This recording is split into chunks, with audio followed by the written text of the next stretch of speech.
all what is said now is supposed to say about 30 years ago. For him to say true now is a coward. Them 72 hours to meet our demand. If they don't meet our demand, we are going to burn the plane. Let me ask you, as a Nigerian citizen, can you die for your nation? As important as this story stands in the history of our nation's struggle for democracy, not so many of our teenagers will know about the forgotten heroes without cape. On October 25th, 1993, 4 Nigerian teenagers hijacked the Nigerian Airways airbus, which was flying from Lagos to Abuja, and diverted the plane to Niamey, Niger Republic. These 4 teenagers hijacked these airways because they were dissatisfied by the annulment of June 12 election by the military head of state, General Ibrahim Babangida. The young Nigerians, Richard Ogunderu was 19, Kabir Adenuga was 18, Benneth Oluwadaisi was 20, and Kenny Razak-Lawal was 19. They were students of Federal University of Technology, Akure. They had planned and boarded this flight at MMA alongside other passengers. About 16 minutes before landing, they waited until the pilot announced that the passengers should fasten their seatbelts and prepare for landing. The next thing the passengers heard was, "Ladies and gentlemen, this plane has been taken over by the Movement for the Advancement of Democracy. Remain calm, we will not harm you, and you will be told where the plane will land you. Please do not move or you die." The leader of the hijackers, Richard Ogunderu, walked into the cockpit and seized the process, and then the order followed. 2 remained to watch over the passengers. When he got to the cockpit, the pilot knew immediately that this was an attack, so he had to obey the instructions given to him by the hijackers. Ogunderu asked the pilot to divert the aircraft straight to Germany.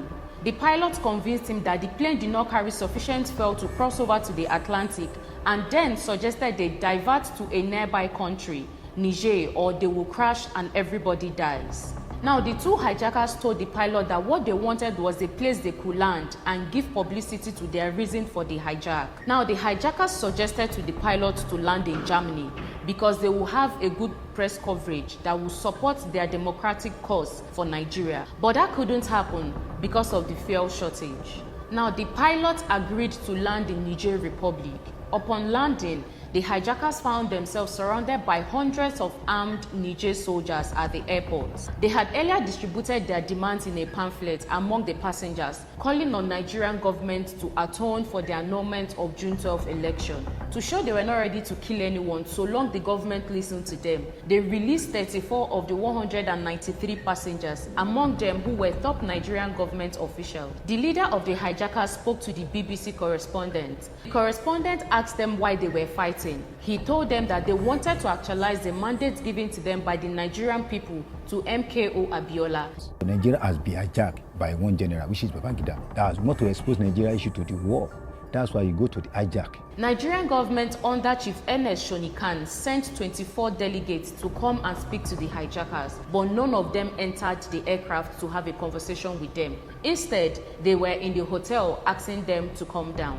The Niger Republic soldiers did not storm the plane because the hijackers claimed to have rigged the plane with explosive and so began to negotiate, keeping the remaining passengers hostage. For 3 days, they only fed on coffee and biscuits. At some point, they ran out of water for coffee.